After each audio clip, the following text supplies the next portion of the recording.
पुलवामा हल्ल्यानंतर पाकिस्तानने आता मगरीचे अश्रू ढाळायला सुरुवात केली आहे। हल्ल्याचा आणि आमचा काहीच संबंध नाही असा कांगावा करणाऱ्या पाकिस्तानने आता माध्यमांच्या डोळ्यात धूळ टाकण्यासाठी आणखी एक योजना आखली आहे। जगाला दाखवण्यासाठी पाकिस्तानने आता थेट माध्यमांच्या प्रतिनिधींना जैशच्या मुख्यालयात नेण्याची तयारी दाखवली आहे। आणखी एक खोटारडेपणा करण्याची पाकची तयारी। माध्यमांना दाखवणार बहावलपूर मधलं जैशचं मुख्यालय। मुख्यालयातून सामाजिक कार्य चालत असल्याचा दावा। पाकिस्तान सरकार जगाला मूर्ख समजतं का? होय, पाकिस्तान सरकार जगाला खरंच मूर्ख समजतं का असाच प्रश्न विचारावासा वाटतोय। कारण जगाच्या डोळ्यात धूळ फेकण्यासाठी पाकिस्ताननं नवी योजना आखली आहे। पुलवामा हल्ल्याची जबाबदारी ज्या जैश ए मोहम्मद संघटनेने स्वीकारली त्या जैशचं बहावलपूर मधलं मुख्यालय दाखवण्याची तयारी पाक सरकारने केली आहे। बहावलपूर मधल्या जैशच्या मुख्यालयात आता माध्यम प्रतिनिधींना नेलं जाणार आहे। जैशवर कारवाई करण्याबाबत आंतरराष्ट्रीय स्तरावरून दबाव वाढल्यानंतर पंजाब सरकार आणि पाकिस्तानच्या राष्ट्रीय सुरक्षा समितीची बैठक झाली।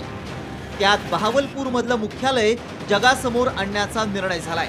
पण सूत्रांच्या माहितीनुसार पाकिस्तान सरकारनं यामागेही एक कुटील डाव आखलाय। जैशच्या मदरशात 700 विद्यार्थी शिक्षण घेतात। तिथं जैशचं धर्मदाय कार्यालय आहे आणि जैश सारखी संघटना कशा प्रकारे सामाजिक कार्य करतीये हेच सगळं दाखवण्याचा पाकिस्तानचा खटाटोप आहे। की हा थोडासा देखावे म्हणता येईल आंतरराष्ट्रीय समुदायाला दाखवण्यासाठी की आम्ही काहीतरी काम करतोय। त्यांनी खरंच काम केले असं आपण केव्हा म्हणू की खरोखर त्यांनी अझर मसूदला तरी बंद केलं किंवा त्याच्याबरोबर खरं त्याच्यावर कब्जा घातला आणि त्याच्यावर कारवाई करायला चालू केली तर आपण म्हणू की त्यांनी काही कारवाई केली। जैशचा म्होरक्या मसूद अझरचं हे मुख्यालय पाकिस्तानात असल्याचं यापूर्वीच भारतानं अनेकदा सांगितलंय।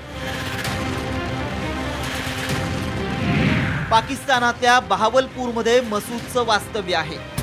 बहावलपूर मधल्या नॅशनल हायवे लगत मसूदचं मुख्यालय आहे। इथं एका सरकी चौकात लोकांना पाहण्यासाठी फायटर प्लेन ठेवण्यात आलंय।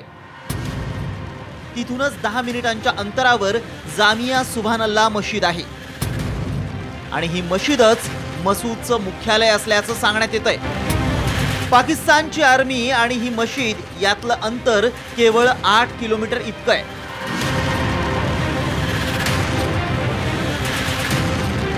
विशेष म्हणजे ज्या मौलाना मसूदचा पाकला पुळका आलाय तो काही साधा सुधा गुन्हेगार नाही। त्याच्या सुटकेसाठी भारतीयांना ओलीस ठेवण्यात आलं होतं। एका दहशतवाद्याच्या सुटकेसाठी पाकड्यांचे हस्तक निष्पाप लोकांच्या डोक्यावर बंदूक ठेवू शकतात तर त्याला जगापासून वाचवण्यासाठी त्याची प्रतिमा देवदूतासारखीही दाखवू शकतात। आता पाकच्या या निर्लज्जपणावर किती विश्वास ठेवायचा हे जगानंच ठरवावं। पुण्याहून अश्विनी जाधव केदारीसह मयुरेश कडव, साम टीव्ही।